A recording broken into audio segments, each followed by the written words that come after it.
School کے 3 طالب علم لڑکوں نے اسکول کے چوکیدار کو کچھ پیسے دیے اور کہا کہ چھٹی کے وقت کسی ایک لڑکی کو کسی بھی طرح اندر ہی روک لینا۔ لالچی چوکیدار نے پیسے لیے اور جو ہی چھٹی ہوئی تو اس نے ایک لڑکی کو گیٹ کے پاس ہی بٹھا دیا۔ باہر جب اس لڑکی کا والد اسے لینے آیا تو چوکیدار نے کہہ دیا کہ آپ کی بچی تو جا چکی ہے۔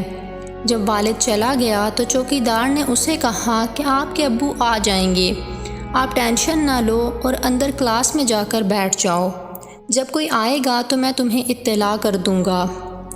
لڑکی پریشانی کے عالم میں کلاس میں جا کر انتظار کرنے لگی تو چپکے سے چوکیدار نے کمرے کا دروازہ لاک کر دیا۔ پھر وہ ہوس کے پجاری تینوں لڑکے آ گئے۔ پہلے ایک نے جا کر زبردستی زیادتی کی، پھر دوسرے نے بھی، لیکن جب تیسرا لڑکا اس کمسن لڑکی سے اپنی پیاس بجھانے اندر داخل ہوا تو آگے اس بچی کو دیکھ کر اس کی سانسیں رک گئیں اور پتھر کی طرح ساکت ہو گیا۔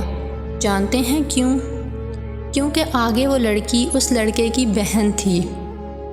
لوگوں کی بہن بیٹیوں کو داغدار کرنے والوں سنو، ایک نہ ایک دن تمہاری بہن بیٹیوں کے ساتھ بھی ویسا ہی ہوگا، کیونکہ یہ قرض ہے جو چکانا ہی پڑتا ہے۔